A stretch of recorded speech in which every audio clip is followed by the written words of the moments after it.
రక్షకుడైన యేసుక్రీస్తు వారి అతి శ్రేష్టమైన నామంలో ప్రభు పేరిట మీ అందరికీ వందనాలు తెలియపరుస్తున్నాం. 2026 సంవత్సరం 6వ నెల 3వ ఆదివార క్రమంలో మనం ఉన్నామంటే ఒకటే గుర్తుపెట్టుకోవాలి, ప్రభువా కేవలం మీ దయ వాత్సల్యము మీ సంకల్పం వల్లే నేను బ్రతికి ఉన్నాను. కాబట్టి దేవుడికి ఒకసారి స్తోత్రం చెప్తామండి. దేవుడు మిమ్మల్ని దీవించును గాక. ప్రసంగి గ్రంథం 1వ అధ్యాయంలో 1 నుండి మరి ఉత్తర ప్రత్యుత్తర భాగాలుగా మనం చదువుకొని ఉన్నాం. ప్రసంగి ఎంత మనకేం తెలుపుతుందంటే మరి జ్ఞానము గురించి, బుద్ధిహీనత మరియు మానవ ప్రయత్నాలు వాటి పరిమితుల్ని తెలియపరుస్తూ ఎంతున్న సూర్యుని కింద నువ్వు చేసేదంతా ఏమంటున్నాడు తెలుసా? గాలికై ప్రయాసపడినట్టు ఉంటుంది. కాబట్టి నువ్వు భూమి మీద ఉన్నంత కాలం నువ్వు ఏమి తిందుమా, ఏమి త్రాగుదామా, ఏమి ధరించుకుందామా అని ప్రయాసపడి పడి పడి అలసిపోయి శ్రమ నుండి వేదన పడి ప్రయాసతో మరి ఇంకా దేవుని సన్నిధానానికి వెళ్ళలేనంతగా ప్రయాసపడిపోతున్నారు. కానీ ఇక్కడ అంటున్నాడు, ఆ ప్రయాస ఎవరు ఎందుకు పడమంటున్నాడు తెలుసండి? ప్రభువునందు పడమంటున్నాడండి. మొదటి కొరింథీ 15వ అధ్యాయము 58వ వచనంలో, నా ప్రియ సహోదరులారా మీ ప్రయాసము ప్రభువునందు వ్యర్థము కాదని ఎరిగి. ఇక్కడ ఒక మాట మీరు గుర్తిస్తున్నారా? ఇక్కడేమో ప్రసంగిలో సూర్యుని కింద మీరు చేసేదంతా ఏమంటున్నాడు? వ్యర్థము అంటున్నాడు. కానీ ఇక్కడ మనకి కొరింథీలో ప్రియ సహోదరులారా ప్రభువునందు మీ ప్రయాస అంటే మన ప్రయాస ఎవరినందు ఉండాలి? ఆలోచించారండి. ప్రభువునందు మీ ప్రయాస వ్యర్థము కాదని ఎరిగి మీరు ఎప్పటికీ ఎలా ఉండాలో తెలుసా? స్థిరమైనదిగా ఉండాలి, కదలని వారిగా ఉండాలి. మీ విశ్వాసము చంచలమైనదిగా ఉండకూడదు. మీ విశ్వాసము స్థిరమైనదిగా ఉండాలి. మీ విశ్వాసంలో లోపం ఉండకూడదు. మీ విశ్వాసానికి భ్రష్టత్వం పట్టకూడదు. ఆలోచించారండి. నమ్మామా దేవుని యందు అంటు కట్టబడండి. నమ్మలేకపోయావా? నమ్మడానికి దేవుని యందు ఆశ కలిగి జీవించు. ఆశ కలిగి జీవించామనుకో దేవుడు నీ ప్రాణాన్ని తృప్తిపరుస్తాడు. ఆలోచించండి. మన ప్రయాస ప్రభువునందు ఎప్పటికీ వ్యర్థము కాదు అని మనం ఎరగాలి. కానీ ప్రభువు దగ్గరికి వచ్చేసరికి ప్రయాసం ఏమైపోతున్నారంటే వ్యర్థము అనుకొని ఏమెళ్తాంలే ఈరోజు. ఆలోచించారండి. ఏమెళ్తాంలే అలసిపోయే కాస్త లేటుకి వెళ్ళదు అనుకోకండి. ఎందుకంటే ఈరోజు మీరు బ్రతికి ఉన్నారు. ఈ బ్రతికి ఉన్నారంటే దీని అర్థం ఏంటో తెలుసా? కేవలం దేవుని కృప. అంటే దేవుడు మన కోసం ఎంత ప్రయాసపడ్డారు అంటే దేవుడు మన కోసం ఎంత తపన చెందారు, ఎన్ని అవమానాలు భరించారు, ఎన్ని నిందలు మోసారు, ఎంతగా శిక్షించబడ్డారు, ఎంతగా గుర్తుపడ్డారు. ఎందుకంటే ఒక మాట దేవుడు చెప్పాడు కదా, నా ప్రియ బిడ్డలారా నా కోసం కాదు ఈ తపన, ఈ వేదన, ఈ ప్రయాస నేను పడుతున్నది మీ పాపములు నేను క్షమించుట కోసమే అని చెప్పారు. ఆలోచించారండి. మన పాపముల నిమిత్తము ప్రభువు వారు ఒక్కసారి సిలువలో ఏం కార్చారు? తన అమూల్యమైన రక్తమును కార్చి మనల్ని కొన్న దేవుడు. ఆలోచించారా? జ్ఞానము కలిగి మనము ఎదగవలసిన వారమై ఉండి జ్ఞానముతో లేక అవివేకంతో పడిపోయిన వారిగా ఉంటున్నామంట. అందుకే నేను అంటున్నాడు, ప్రభు కోసం ప్రయాసపడు, అది అర్థం కాదు. కేవలం శరీరం కోసం ప్రయాసపడుతూ ఉన్నామంటే శరీరాని కోసం ఎంత ప్రయాసపడినా ఏమంటాం తెలుసా? ఏమంటామంటే ఒక రోజంతా తీరిక లేకుండా పనిచేయి. ఏమంటావు? అమ్మో నిన్న ఎంత భారమో, ఎంత ప్రయాసం, చెప్పలేము. అమ్మ ఎంత చచ్చిపోయావు నేనైతే మాత్రం. అర్థమైందండి? అంటే నీకేమొచ్చేసింది? భారం వచ్చేసింది. కానీ ప్రభు సన్నిధిలో కూర్చో. దేవుడు అదే అన్నాడు మత్తయి 11:28. మనం ఎప్పుడు మర్చిపోకూడదు అది.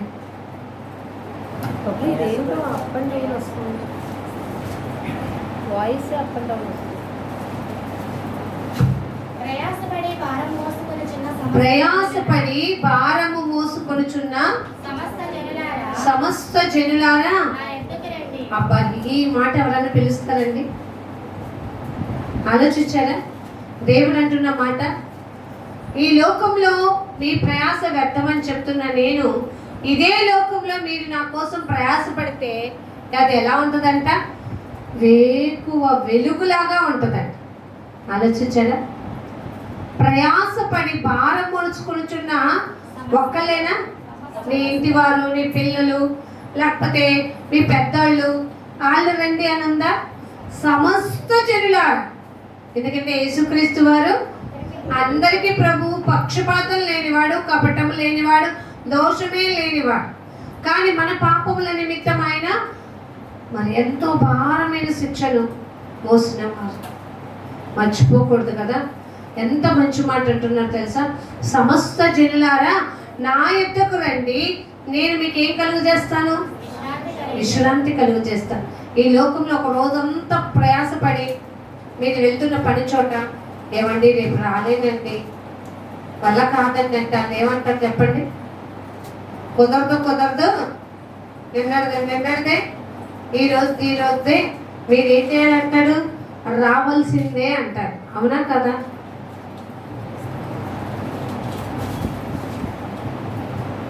ఆలోచించండి. మనము మరి అలా అంటే వెంటనే ఏం చేస్తాం తెలుసా? జాగ్రత్త కలిగి ఉంటాం. దేవుని గురించిన జ్ఞాన విషయంలో మనం ఎదుగుతూ ఫలించే భాగ్యంలో ఉంటే ఏమాత్రము కూడా కదల్చబడని వారిగా ఉంటాం. ఆలోచించండి. దేవుని గూర్చిన జ్ఞానము కొంతమందికంట లేదంట. లేకనే తమ యొక్క ప్రయాసలు ఏమైపోతున్నారు తెలుసా? పాలుంది పడిపోయే స్థితికి వెళ్ళిపోతున్నారు. ఇక్కడ మనకి స్టార్టింగే ఎవరు? రాజునై ఉండిన ప్రసంగి గారు. ఎవరు కుమారుడు? దావీదు కుమారుడు. ఎక్కడున్నాడు? యెరూషలేములో రాజుగా చేస్తున్నాడు. ఈ ప్రసంగి గారు చెప్తున్న మాటలు ఆ 2వ వచనంలో ఉంటుంది. వ్యర్థమని ప్రసంగి చెప్పుచున్నాడు. వ్యర్థము సమస్తము ఏమిటి? ఆలోచించాలండి. కానీ దేవుని కోసం నువ్వు ప్రయాసపడవు, అది మాత్రం వ్యర్థము కాదని ఎరిగి కదలని వారు, స్థిరత్వం కలిగిన వారు, ప్రభు యొక్క కార్యాన్ని అభివృద్ధి చేయటంలో మీరు ఎప్పుడు ఎలా ఉండమన్నారో తెలుసా? ఆసక్తి గల వారిగా ఉండండి. ఎప్పుడు ఇంట్రెస్ట్ చూపించాలంట. ఇది సాధ్యమేనంటారా? మనకి ఇంట్రెస్ట్ అప్పుడు వస్తుంది, తర్వాత ఏమైపోతుంది? ఆలోచించారండి. నేను కొంతమందిని గమనిస్తూ ఉన్నా. రాబో కాలంలో మీరు ఇంకొకరికి మార్గదర్శకంగా ఉండాలి అంటే అది కనిపించట్లా. మనం దేవుని సన్నిధానానికి ఎట్లా రావాలి తెలుసా? వేగిన పాట అనుభవంతో పరిగెత్తుకుంటూ రావాలి. నేను ముందుగా వెళ్ళాలి, నేను ముందుగా పరిగెత్తి దేవుని మాటలు వినాలి, ముందుగా పరిగెత్తి ప్రార్థన చేయాలి, ముందుగా పరిగెత్తి దేవుని సన్నిధిలో నేను ఆలోచించాలండి. ఆయన సన్నిధిని మొర పెడుతూ ఉంటే ఆ మొర దేవుడు ఏం చేస్తాడంట? ఆలకిస్తాడు, అంగీకరిస్తాడు. ఆలోచించాలండి. మనము జాగ్రత్తగా ఎదగాలి. జాగ్రత్తగా ఎదుగుతూ దేవుని మాటలు వింటూ మన ముందు ఉంచబడిన పరుగు పందెంలో ఓపికతో పరిగెత్తగలిగిన జ్ఞానముతో మనం ఏం చేయాలి? ఎదుగుతూ ఉండాలి, ఫలిస్తూ ఉండాలి. అందుకే నేను అంటాడు కదా, ప్రశ్నించే ప్రాణంతో ఒక మాట చెప్పాలంట. ఏమని? ప్రశ్నించే నా ప్రాణమా, ప్రతి ప్రశ్నకు జవాబు క్రీస్తు యేసుమా. ఏలయి విరుగుట నలుగుట ఏది ప్రశ్నించుచుంటివా నా ప్రాణమా. మనం ఎప్పుడు అదే కదా అనుకుంటాం, నాకే ఈ కష్టాలేంటి, నాకే ఈ కృంగుదలేంటి. కానీ భలే ఉండదండి. మనం ఏంటంటే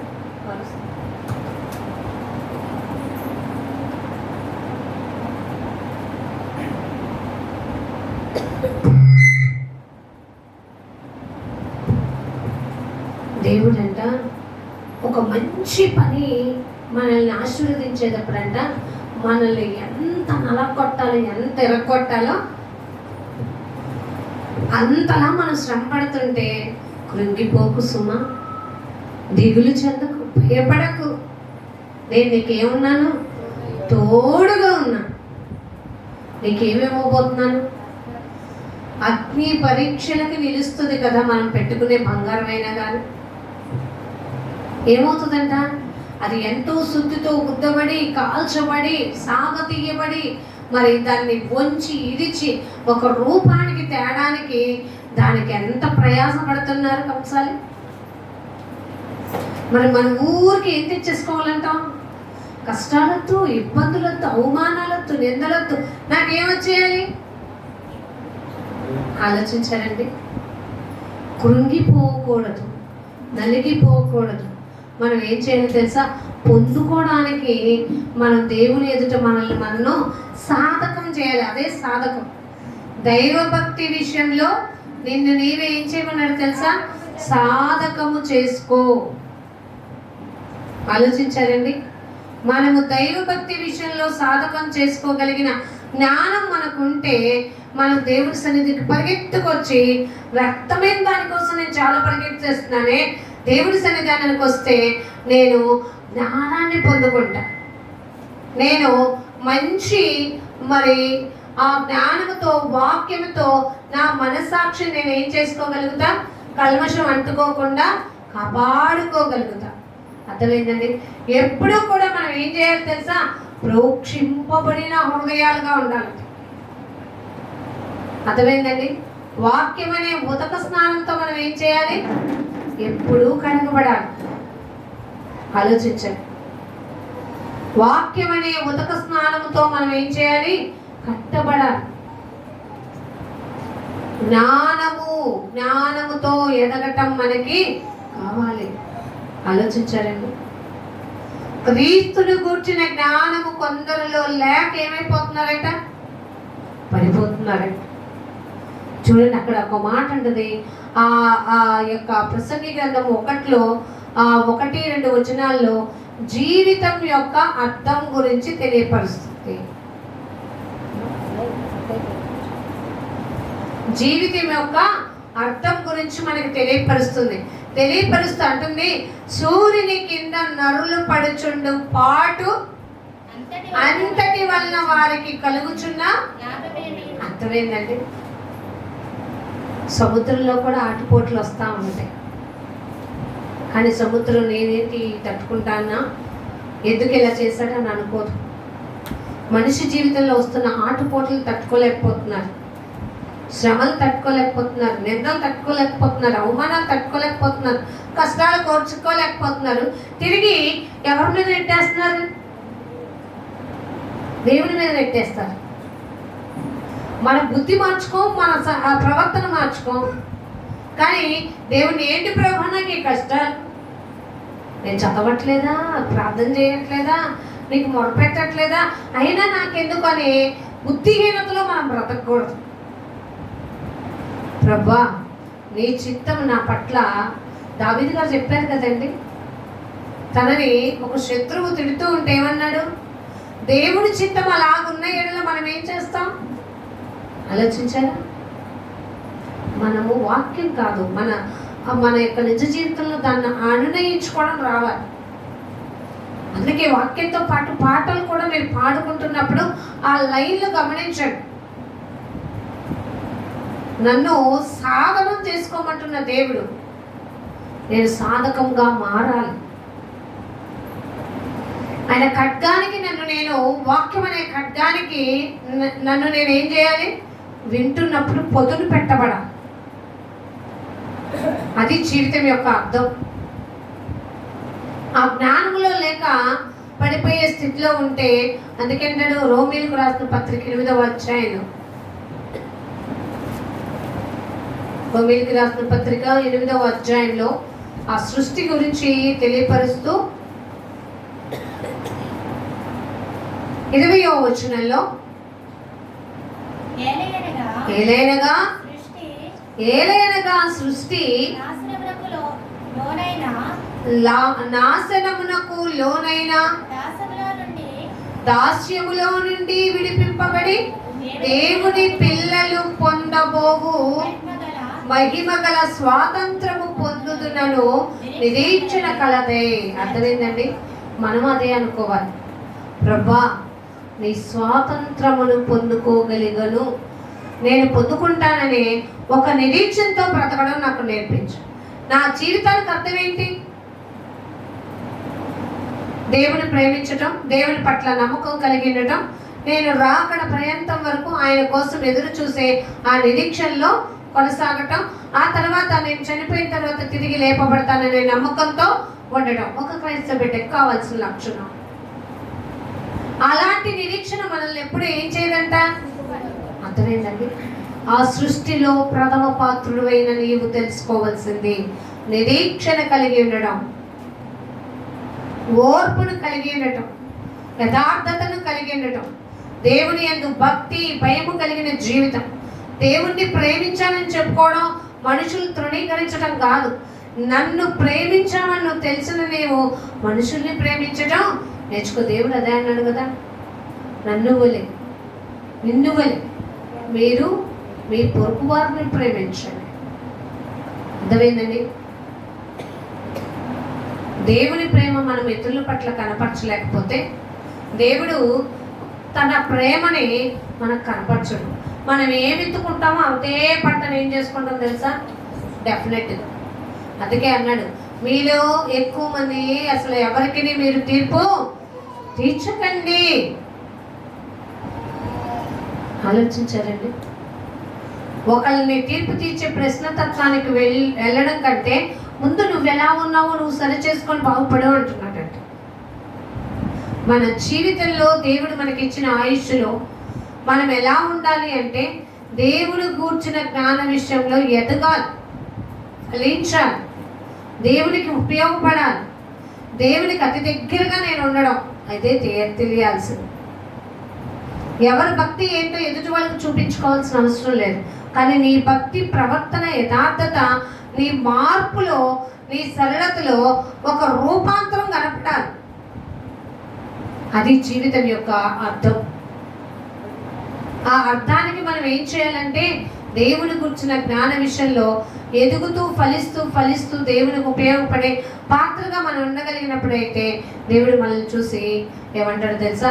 మనం అప్పుడు దేవుని యొక్క ఆలోచన సభలో చేరతామంట. దేవుడు చూచినప్పుడు ఆ ఎన్నికలో పిలువబడిన పాత్రలుగా ఉంటాం, అర్హత కలిగిన పాత్రలుగా ఉంటాం, ఘనమైన పాత్రలుగా వాడబడతాం. అదే ప్రసంగి గ్రంథంలో 1వ అధ్యాయంలో 9వ వచనంలో చూద్దాం. మునుపు ఉండినది ఇక ముందు కూడా ఉండబోవున్నది, మునుపు ఏం జరిగినదో ఇకను జరగబోవున్నది, సూర్యుని కింద నూతనం క్రొత్తదంటూ ఏమీ లేదు. బహుశా మనము కొత్త బట్టలు వేసుకున్నాం, కొత్త ఇల్లు కొనుక్కున్నాం, కొత్త బండి, కొత్త కారు, అది అంటామేమో, అదంతా తర్వాత పాతగిలిపోవడమే. అర్థమైందండి? 3 నాళ్ళ ముచ్చట కోసం మనిషి పడే పాట భలే అర్థం ఉండదు. బంధాలు బహుబంధాలు కూడా ఏనాడు నిన్ను పరలోక రాజ్యం చేర్చదు. కానీ దేవుడితో ఉండే బంధం మాత్రం నిన్ను నిత్యరాజ్యానికి తీసుకెళ్లే లెక్కలోకి ఉంటుంది. భూమి మీద మాత్రం కొత్తదంటూ ఏది ఉండదు, మార్పు అంటూ ఉండదు. ఏం జరిగిందో అదే. మనము అందుకనే సూర్యుని కింద క్రొత్తది లేదు. కానీ సూర్యుని కింద భూమి మీద ఉంటున్న నేను దేవుని కోసం క్రొత్తగా జన్మించాను. నాలో నూతన సృష్టి కనపడాలి, నాలో రూపాంతర అనుభవం కనపడాలి, నేను దేవునికి యోగ్యమైన వాడిగా కనపడాలి. అర్థమైందండి? అందుకే అంటాడు కదా ఒక భక్తుడు, నేను గోతిలోనికి దిగిన ఎడల నా ప్రాణం వల్ల నీకు ఏమి లాభం? మన్ను నిన్ను స్తుతించునా, నీ యొక్క కార్యముల గురించి అది వివరించునా. కాబట్టి ప్రభా, నా ప్రాణము నాలో ఉండగానే నేను నిన్ను తెలుసుకోవాలి. ఈ భూమి మీద ఉండగానే నీ గురించి నేను ఇతరులకి వ్యక్తపరచాలి. నేను అలా సాధకం చేసుకోవాలి. ఎందుకంటే రాబో జీవం విషయంలో నేను బ్రతకాలనుకుంటాను. ఆలోచించారండి? ఈ జ్ఞానం మనకు అవసరం. అది లేకపోతే మనము ఎప్పటిలాగానే ఆరక్షణ తీసుకున్నాము, మార్మల్స్ తీసుకున్నాం, బాప్తిసం తీసుకున్నాం, నేను రోజు బైబిల్ చదువుతా. ఇది కాదు, ఎదుటి వాళ్ళు నీ గురించి మంచిగా చెప్పగలిగిన వ్యక్తిత్వం గుణం ఉండాలి. అందుకే దేవుడు అన్నాడు, మీరు లోకానికి ఎట్లా ఉండాలో తెలుసా? నాకు కావాల్సింది వెలుగుగా కనపడాలి. మీ మాట ఎలా ఉండాలి తెలుసా? ఉప్పు వేసినట్టు ఉండాలి. మీరు ఇతరులతో సంభాషించేటప్పుడు నా ప్రేమ కలిగి ఉండాలి, నా దయ, నా జాలి, నా గుణం కనపడాలి. బ్రహ్మ, మీకు ఎంత దయ, ఎంత జాలి ఎవరిచ్చారంటే ఆ దేవుడు నాకు నేర్పినదే. నేను నమ్ముకున్న దేవుడు నాకు నేర్పాడేవి. ఆలోచించారండి? ఆ మంచితనం నాలో ఉండాలి. దీనికి బదులు మనుషులు అహంకారంతో, గర్వంతో మరి నడుచుకుంటే దేవుడు అట్లాంటి వారి వైపు చూడరు, కూడా చూడరంట. ఓర్మి గలవారి వైపు మాత్రం దేవుడు చూస్తాడంట. ఆలోచించండి.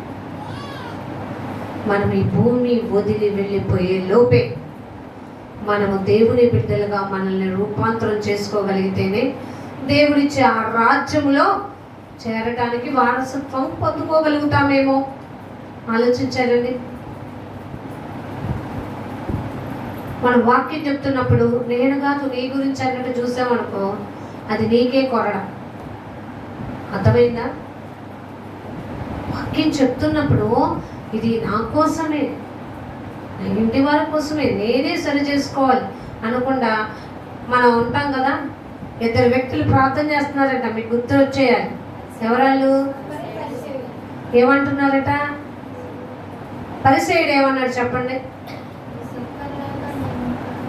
అబ్బా, ఎన్నిసార్లు విన్నామో ఉపమానం.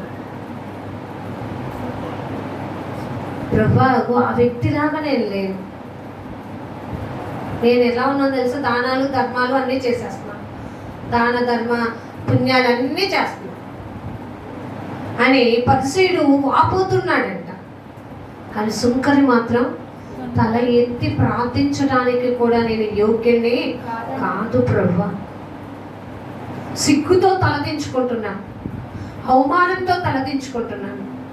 నేను నీ కొరకు జీవించాల్సిన రీతిలో నేను జీవించలేదంట. అర్థమైందండి? ఈ ఆత్మీయ పోలికలో చూసుకున్నాడు సుంకరి. మరి మనకేది ఆత్మీయ పోలిక? వాక్యంలో ఇలా ఉంది, ఇలా ఉంది అని చెప్తుంటే పక్కన వాళ్ళని చూసి నువ్వే నీ గురించి సరి చేసుకున్నట్టు కళ్ళు మెడ ఎగరేసే రకాలుగా ఉండకూడదు. మనం ఆలోచించారండి? జాగ్రత్త. సూర్యుని కింద నూతనమైనది ఏదీ లేదు. కానీ సూర్యుని కింద నువ్వు బ్రతుకుతున్న, భూమి మీద బ్రతుకుతున్న మానవాళుమైన మనము దేవునికి ఉత్తమమైన వారిగా, అనుకూలమైన వారిగా, మనము దేవుని దృష్టిలో నూతనముగా మనము కావాలి. ఆలోచించారా? పాతదైన పులిపిండితో కాదు మనం ఉండాల్సింది, కొత్తదైన పులిపిండితో బ్రతుకుతాం. పులిపిండి అనేది పాపం అనేది, అసూయ అనేది, గర్వం, అహంకారం అనేది, ఇతరుల మీద ఈర్ష్య అనేది మనలో ఉంటే, పక్షపాత బుద్ధి అనేది మనలో ఉంటే మనం పులిపిండి గలవారమే.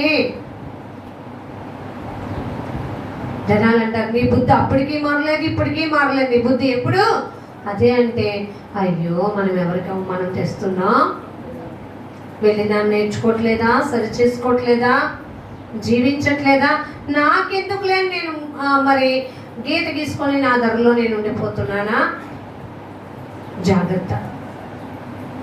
అందుకే చెప్పాను, జీవితం యొక్క అర్థం దేవునికి ఉపయోగపడ్డం మనం తెలుసుకోవాలి. మన ప్రయాస దేవుని కోసం మనం ప్రయాసపడాలి.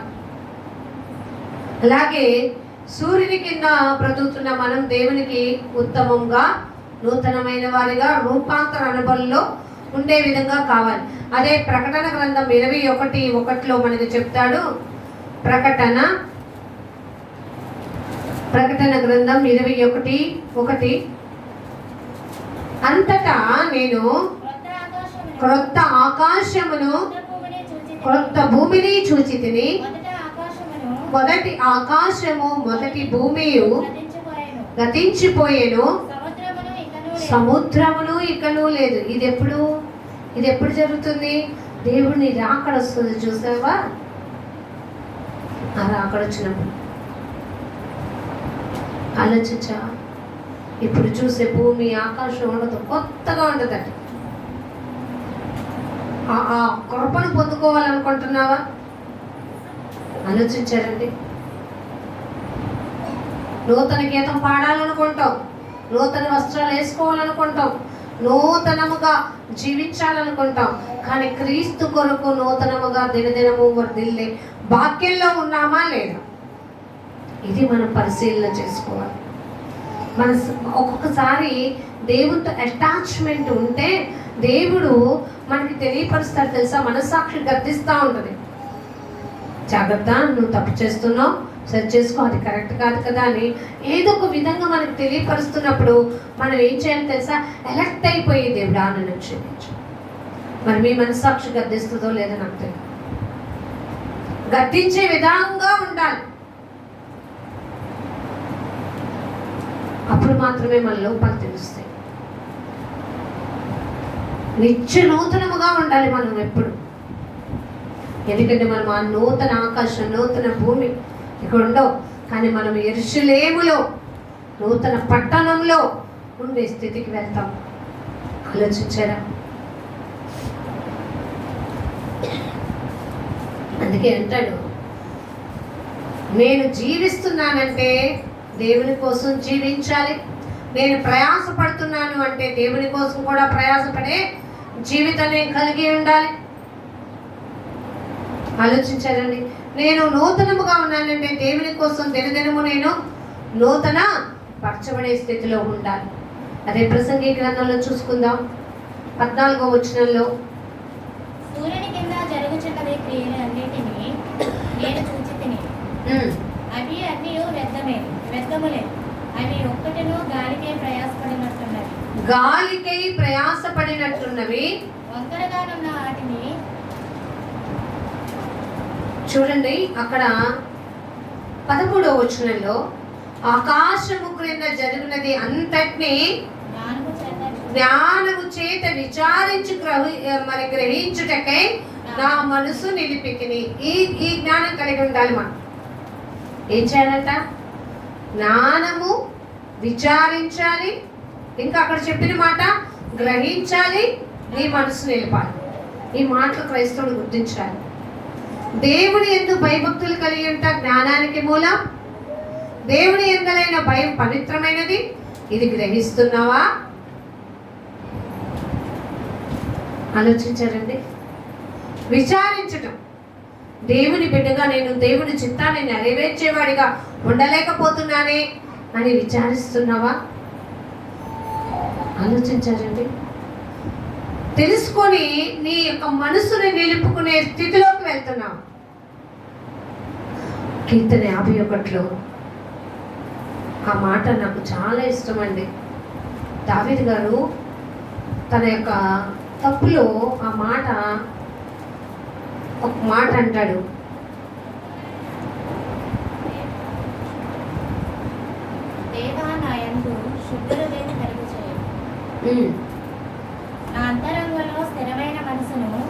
నా అంతరంగంలో స్థిరమైన మనసుని.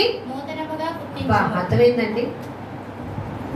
ఎందుకంటే నేను తప్పు చేశాను ప్రభా, నేను గ్రహించుకోగలిగిన ఆ జ్ఞానాన్ని నాకు ఇచ్చావు. కొంతమందికి తప్పు చేసిన ఇతరులు చెప్తున్నా, నువ్వు చెప్పొచ్చావులే, చాలా మాకు చెప్పవసరం అంటారు. అయ్యో, నేను నొప్పించే విధంగా ఉండకూడదే, నేను గ్రహించుకోవాలి, ఆ జ్ఞానంతో ఉండాలి, నేను మనసుని నిలపాలి. ఇక్కడ వెంటనే దావీదు గారు మరి ఇక్కడ తను చేసిన తప్పుని తెలియపరిచిన వెంటనే ఏమన్నాడండి? ప్రభువా, నా యందు మనసును ఏం పుట్టించమన్నాడు తెలుసా? నూతనముగా పుట్టించు, స్థిరమైన మనసు. ఎందుకంటే అంతకుముందు అతనికి ఆ మనసు లేదని కాదని, స్థిరమైన మనసు నూతనముగా పుట్టించు. ఇంకా కింద అంటాడు కదా, నీ సన్నిధిలో నుండి నన్ను త్రోసివేయకుము. నేను చేసిన తప్పును బట్టి నీ సన్నిధిలో నుండి నన్ను ఏమాత్రం కూడా. మరి మనమేంటో ఆలోచించారండి? అయ్యో, దేవుడి వాక్యం చదువుతున్నాగా, గ్రహించుకోవట్లేదా? అంటూ అక్కడ అంటాడు, నా నాలుక నీ నీతిని గురించి ఏం చేయాలి? ప్రచురపరచాలి. 15వ వచనంలో అంటాడు, ప్రభువా, నా నోరు నీ స్తుతిని ప్రచురపరచినట్లు నా పెదవులను తెరువుము. ప్రభువా, నా నోరు నిన్ను గూర్చి స్తుతించి ఆ స్తుతిని నేను ఇంకా అనేక చోట్ల నిన్ను స్తుతిని ఇచ్చే విధంగా, నీ కీర్తిని, ఘనతని, మహిమను గురించి, నువ్వు చేసిన కార్యముల గురించి నేను వివరించే విధంగా నన్ను ఏం చేయమంటున్నాడండి? పెదవులు తెరవు. పెదవులు ఎందుకు తెరవాలి ఆలోచించారా? కానీ మనం ఊరికి పెదవులు ఆడించేస్తాం. ఈ పెదవు తెరిచామంటే ఈ విధంగా ఉండాలి. ఇది తెలుసుకోవాలి. ఆ మాట ప్రసంగిలో మనం చదువుకున్నప్పుడు జ్ఞానము కావాలి, క్రైస్తవ బిడ్డలకి వివేకము రావాలి, గ్రహించుకునే తత్వం రావాలి, మనసు నిలుపుకునే ఆలోచన రావాలి. నీ మనసు కనుక ఆ నిలుపుకునే తత్వంలో లేక అడి ఆశలు, అంటే ఈ లోకంలో మరి అడవిలో మొక్కల్లాగా పెరుగుతున్నట్టుగా నీ ఆశలు పెరిగిపోతూ ఉంటే దేవుడికి దూరం అయిపోతున్నామేమో, జాగ్రత్త పడాలి. మనిషి అడి ఆశలు కాదు జీవించేది, దేవునికి దగ్గరగా జీవించాలి. అదే అడగాలి, ప్రభా, నా మనసుని నేను నిలుపుకోవడం, పాపం వైపు పరిగెత్తక, నోరు తెరిచి మరి బాధించే విధంగా ఉండక, కంటితో పాపమును చూడకుండా, నా పాదాలు పాపముకై పరిగెత్తకుండా, నా ఆలోచనలు పాపపు ఆలోచనలు కాకుండా, ప్రభా నా మనసు నిలుపుకోవడం నాకు నేర్పు ప్రభా. ఎందుకంటే కల్మషం ఎక్కడ అంటుకుంటుందంట? మనసుకే అంటుకుంటుందంట. హెబ్రీయులకు రాసిన పత్రికలో చూద్దామా?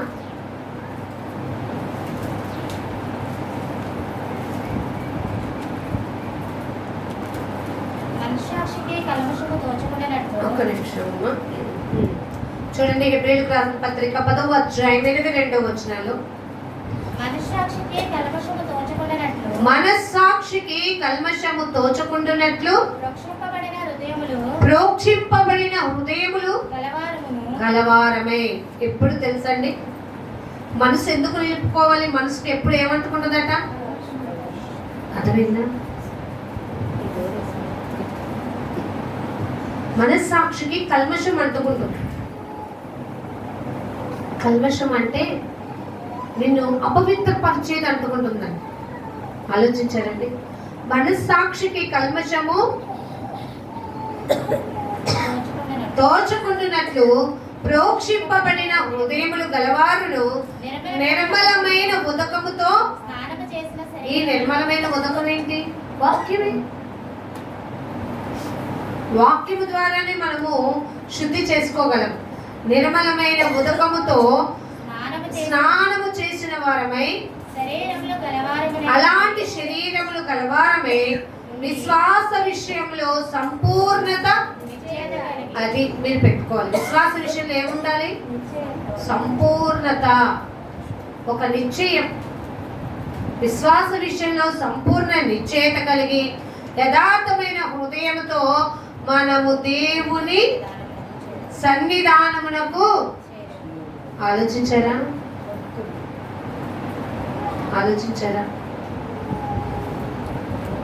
మీరు దేవుని సన్నిధానానికి వచ్చేటప్పుడు ఎలా రావాలి? విశ్వాస విషయంలో దేవుని నమ్మాను అంటే నేను నమ్మాను, కదల్చబడి వెనక్కి తిరిగి చూడను. విశ్వాస విషయంలో సంపూర్ణత కలిగి యథార్థమైన హృదయంతో దేవుని సన్నిధానానికి రావాలి. హృదయంలో చంచల మనస్తత్వంతో రాకూడదు. యథార్థత ఉండాలి. ఎవరికి? నేను పక్కనున్నవాడుకో, నీ ఎదురున్నవాడుకో, లేకపోతే చూసే దైవజనుడికో కాదు, దేవునికి కావాలి యథార్థమైన హృదయం. ఆలోచించారండి? నువ్వు దేవుని సన్నిధానానికి వచ్చావంటే నీలో ఉండవలసిన మార్పు. మనసు నిలుపుకుంటే నువ్వు ఈ విధంగా ఉంటావు. మనసు నిలుపుకోలేక అడియాసలు కలిగి జీవించావంటే నీవు ఆలోచనలు వేరుగా ఉంటాయి. జాగ్రత్త. సూర్యుని కింద వ్యర్థమైపోయిన వాటి అన్నిటి విషయంలో ఈ ప్రసంగి గ్రంథం 1వ అధ్యాయంలో మనం ఉత్తర ప్రత్యుత్తరాలుగా చదివిన ఈ భాగంలో మనకి నేర్పుతున్న ఆ మాటల వివరణ గురించి మనం తెలుసుకుంటే, ఆ మాట మళ్ళీ ఒకసారి చదువుదాం. 13వ వచనంలో ఆకాశము క్రింద జరుగునది అంతటినీ అర్థమైందండి. నీవు ఈ భూమి మీద జరుగుతున్న ప్రతి ఒక్క దానిని జ్ఞానము చేత విచారించి గ్రహించి నీ మనసును నిలపడం చేత అభ్యాసము నొందవల్లని దేవుడు మానవులకు ఏం చేశాడట? ఏర్పాటు చేసిన ప్రయాసము బహు కఠినమైనది. గ్రహింపు కొందరికి లేకే తప్పిపోతున్నారు. గ్రహింపు ఉంటే ఊరిమి గలవారై మంచి నేల పడిన విత్తనాల్లాగా ఫలిస్తారు, ఓపికతో ఉంటారు, అవలంబిస్తారు, అభివృద్ధి బాటలో ఉండగలుగుతారు. ఆ గ్రహింపు మనకి రావాలి. అభ్యాసము అంటే సాధకము చేయాలి. లోకమాలిన్యము నాకు కంటకుండా దేవుని గురించిన జ్ఞాన విషయంలో నేను ఎప్పటికప్పుడు ఏం చేయాలి? అభ్యాసము చేయాలి.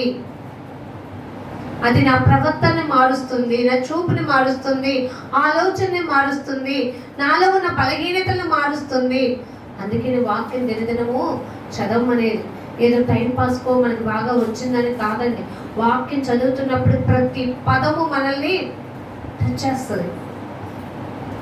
జాగ్రత్తగా పరిశీలనలో చదవగలిగితే నా మనసు ఎటు నిలుపుతున్నాను, నేను ఏది గ్రహించుకుంటున్నాను, ఏ జ్ఞానంతో ఉన్నాను, విన్నప్పుడు వాక్యం గురించి విచారించుకుంటున్నానా, నేను నా మనసుతో నిజ జీవితంతో వాక్యం అనే జీవితంతో నన్ను నేను పోల్చుకొని చూసుకుంటున్నప్పుడు నేను ఏ పొజిషన్లో ఉన్నాను ఆలోచించాలండి. ఎందుకంటే దేవునికి ఎలాంటి వాళ్ళు కావాలంట? నూరంతలుగా ఫలించే వాళ్ళు కావాలంట. మరి మనం 30 దగ్గర 60 దగ్గర ఆగిపోతే ఎట్లా? విశ్వాస విషయంలో సంపూర్ణతగా ఉన్నట్లయినా యథార్థత కలిగి హృదయంతో దేవుని సన్నిధానానికి వచ్చిన వారమే అవుతామా? ఆత్మ పరిశీలన చాలా అవసరం. గ్రహింపు లేకపోతే పడిపోతాం. అదే ప్రసంగి గ్రంథంలో ఈ 1వ అధ్యాయంలోనే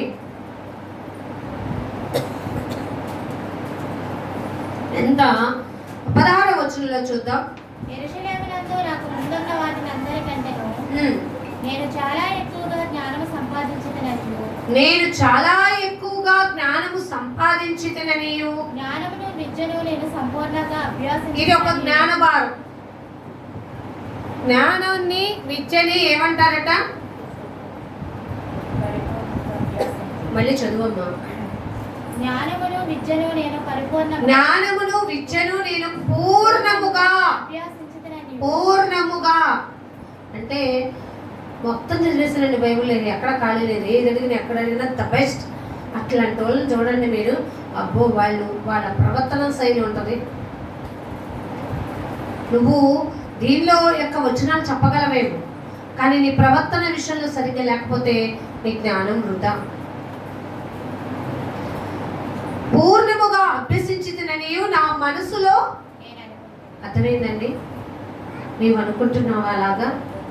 నాకు వాక్యం అంతా తెలుసు, ఆ వాక్యంలో ఏ మూలన ఎక్కడుందో, ఏ వచనం ఎక్కడుందో, లేకపోతే ఆ ఏలియా గురించి తెలీదా, మోషే గారి గురించి తెలియదా, అబ్రాహాం గురించి తెలియదా, యేసు ప్రభు నా కోసం ఎన్ని కష్టాలు పడ్డారో తెలియదా, ఎప్పుడు రాకడ వస్తుందో దేవుడు ముందుగానే చెప్పింది తెలియదా అని అనుకుంటున్నావేమో. నీ మనసులో అలా అనుకుంటున్నావా? వెలివారం అంటే మనం అలా అనుకోవద్దు. ఇక్కడ అదే అంటాడు, కానీ నేను నా మనసులో అలా అనుకున్నా కానీ 17వ వచనంలో భలే అంటాడు, నా మనసు నిలిపి. ఇప్పుడు మనకి ఇదే కావాలి, మనసు నిలపడం మనకి కావాలి. మనసు నిలుపుకోలేకే అడియాశల పాలైపోయి పరిగెత్తే ఈ జ్ఞానంలో మనం బ్రతికామనుకోండి. ఎందుకంటే ఆ మాట మీకు కింద నుంచి చెప్తున్నా కదా, ప్రసంగి 6వ అధ్యాయంలో, ప్రసంగి 6వ అధ్యాయం 8వ వచనంలో, బుద్ధిహీనుల కంటే జ్ఞానుల యొక్క విశేషమేమి అంటే, ఆలోచించండి. వాడు బుద్ధిహీనుడు అంటున్నావు, నువ్వు జ్ఞానవంతుడు అంటున్నావు, కానీ నీ దగ్గర ఉన్న గొప్పతనం ఏంటి? మళ్ళీ రాశారు కదండి ప్రసంగి గారు.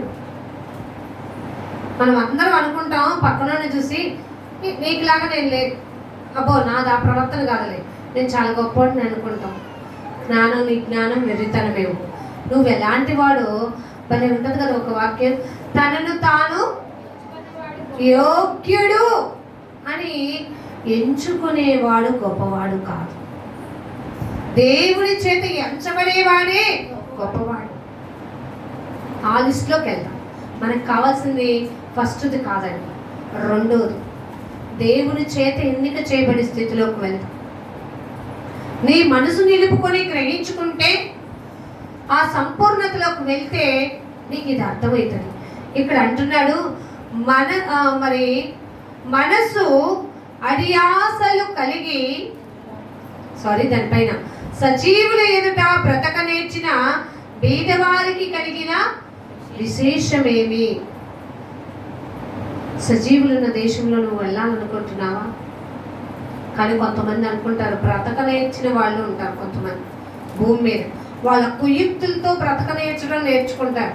కానీ వాళ్ళ కుయుక్తులు ఈ భూమి మీద ఎక్కడి వరకే పనికొస్తాయేమో, పరలోక రాజ్యంలో బతకడానికి ఉపయోగకరంగా ఉండవు. నేను సజీవులున్న దేశంలో నేను పాత్రను అవ్వాలంటే దేవుడు నాకు ఇచ్చే ఆ స్వాతంత్రానికి అర్హునిగా నేను మారాలి. ఆ పాత్రగా నన్ను నేను సాధకం చేసుకోవాలి. అలా లేక నేను ఎలా ఉంటున్నానంటే, మనసు అడియాసలు కలిగి తిరుగులాడుట కన్నా ఎదుటనున్న దానిని అనుభవించుట మేలు. ఇది కూడా వ్యర్థమే, గాలికై ప్రయాసపడినట్టే. కాబట్టి మన మనసు నిలుపుకోవాలి అంటే, ఈ మనసుకి ఏ ఆశలు ఉన్నాయంట? బోలెడన్ని ఆశలు ఉన్నాయంట. ఈ ఆశలన్నీ ఉన్నదానికంటే నీ దగ్గర ఉన్నదానితో ఆనందపడి మరి చక్కగా ఉండడమే మంచిది. అంటే ఒక మనిషి తన మనసును అదుపు చేసుకోలేక పడుతున్న ప్రయాసంతా ఏమైపోతుంది? వ్యర్థమే. ఆలోచించారండి. వ్యర్థమైన వాటి యందు మనం ప్రయాసపడద్దు. దేవుడు ఒక కీర్తన 24లో 24వ కీర్తన 4వ వచనం ఒకసారి చూద్దామా?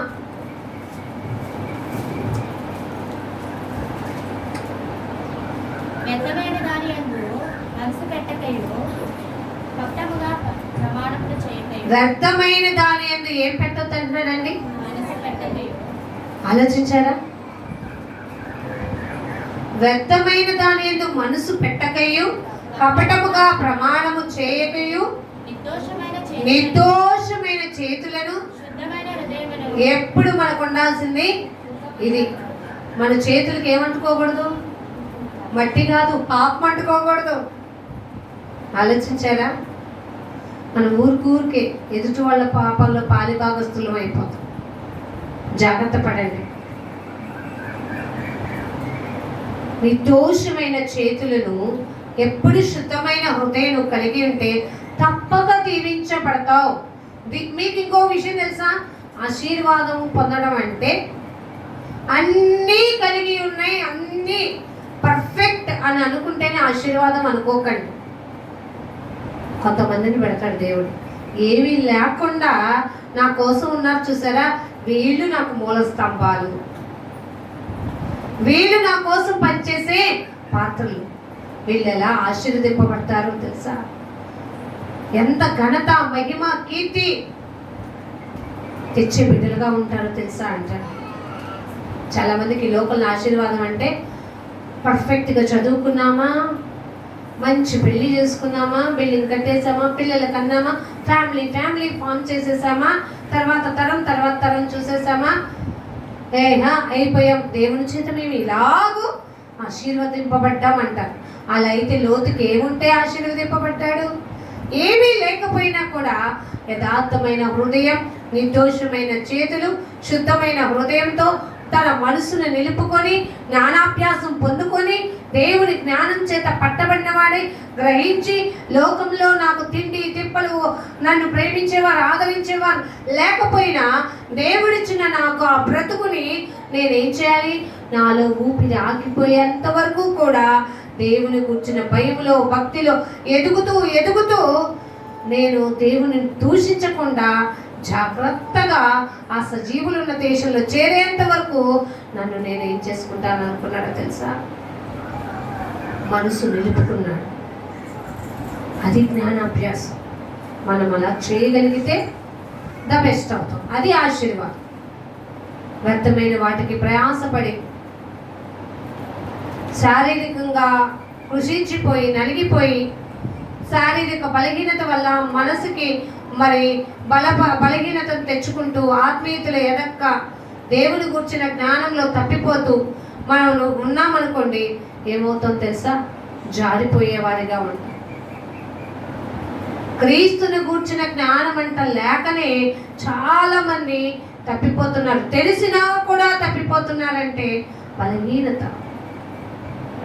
అందుకే అన్నాడు కదా, నా బలహీనత ఏందో ఎవరిని మోయాలి? ఏం మోయాలి? ఈ సిలువను మోస్తూ ఈ సాధనంగా నేను వెళ్ళిపోతానయ్యా. ఆలోచించారండి. అందుకే ఇక్కడ అంటాడు, నీ మనసు అరియాసలతో జీవించమాక, సుఖము కలిగి జీవించమాక, దేవుని కొరకు జీవించటం నేర్చుకో. ఎందుకంటే మునుపు ఉండినది కాను ఉండబోనిది. నువ్వెంత ప్రయాసపడినా ఏమీ ఉండదు. దేవుని చిత్తం అలాగున్న ఎడల మనం ఏం చేద్దాం? దాన్ని అనుభవించాలంటే. లాస్ట్గా నేను ఒక మాట చెప్తున్నాను చూడండి. అదే 17వ వచనంలో, ప్రసంగి 1:17, నా మనసు నిలిపి జ్ఞానాభ్యాసమును, వెర్రితనమును, మతిహీనతను తెలుసుకొనుటకు ప్రయత్నించింది. ఇందాకేమన్నాడు? నేను దేనికోసం మనసు నిలుపుకున్నానన్నాడు? 13వ వచనంలో, జ్ఞానము చేత విచారించి గ్రహించుకోవడానికి మనసు నిలిపాను. అది అభ్యాసం చేయవలనని దేవుడు మన కోసం ఏర్పాటు చేసినది అయినా కానీ అది బహు కఠినమైనది అని చెప్పేశాడు. ఇక్కడ ఏమంటున్నాడు? ఇప్పుడు నేను దేనికోసం ప్రయత్నించానంటున్నాడు? జ్ఞానాన్ని అభ్యాసం చేయడానికి కోసం. వ్యక్తితనమును, మతిహీనతని, వీటిని తెలుసుకోవడానికి నేను ఏం చేశాను? జ్ఞాన భారం కలిగి జీవించాడు. మనకి తెలిసి ఎదుటి వాళ్ళకి తెలియకపోతే ఏమంటారు తెలుసా? ఎంత ఎర్రోడివి ఏంటి, ఎంత పిచ్చోడు ఏంటి, ఎంత అమాయకుడివి ఏంటి అనేస్తాం. ఆలోచించారండి? మనము దేవుని బిడ్డలుగా దేవుని జ్ఞానంతో ఎదగబడాలి. ఎంత వెర్రితనాన్ని కానీ నేను ఈ యొక్క మతిహీనతను తెలుసుకోవాలని ప్రయత్నించి తిని, అయితే ఇది కూడా నాకు ఎలా అనిపించిందో తెలుసా? అంటే నా ప్రయాసంతా, నా జ్ఞానమంతా ఈ లోకంలో దాన్ని పెట్టేయాలనుకున్నా. ద బెస్ట్ జ్ఞానవంతుడు ఎవరు అంటే భక్తిపరుడు ఎవరు అంటే, మతిహీనుడు ఎవరు అంటే, మానవ ప్రయత్నాలన్నీ చేసి అలసిపోయినా నేనే అని ప్రసంగి ఎవరికి మనకి తెలియపరుస్తున్నాను. కాబట్టి నేను పడినట్టుగా మీరు పడకూడదనే ఇది రాశాను. అర్థమైందా? మొదటి కొరింథీ 3వ అధ్యాయంలో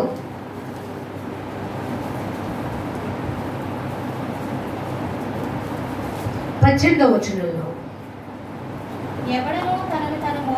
అర్థమైందండి. మన మతిహీనతను బట్టి, మన వెరితనాన్ని బట్టి ఎవడను తను తాను మోసపరుచుకొనకూడదు. మీలో ఎవడైనను ఈ లోకమందు తాను జ్ఞానిని అని అనుకుని ఎడల, తను జ్ఞాని అయినాడు అని అనుకున్నట్టుగా వెర్రివాడును కావాలని. ఎవరన్నా జ్ఞానవంతుడి దగ్గరికి వెళ్ళి అరే నువ్వు వెర్రివాడవి అంటే ఒప్పుకుంటాడండి? ఏం మాట్లాడుతున్నావు అంటాడు. అవునా కాదు? ఇక్కడ అదే అంటున్నాడు. నేను పెద్ద జ్ఞానవంతుడిని అని అనుకుంటే దానికి తగ్గట్టే వెర్రివాడు అని కూడా నువ్వు ఒప్పుకోవాలి. ఎందుకంటే ఈ లోక జ్ఞానము దేవుని దృష్టికి ఆలోచించారండి. మనం దీనికోసం ప్రయాసపడుతున్నామండి, కానీ దేవుని గురించిన జ్ఞానం కోసం ప్రయాసపడట్ల.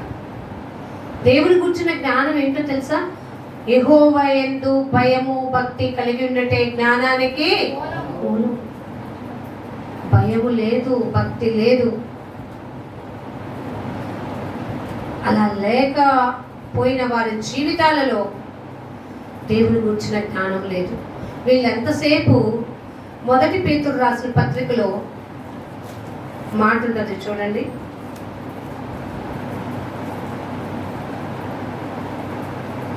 మొదటి పేతురు రాసిన పత్రిక 2వ అధ్యాయము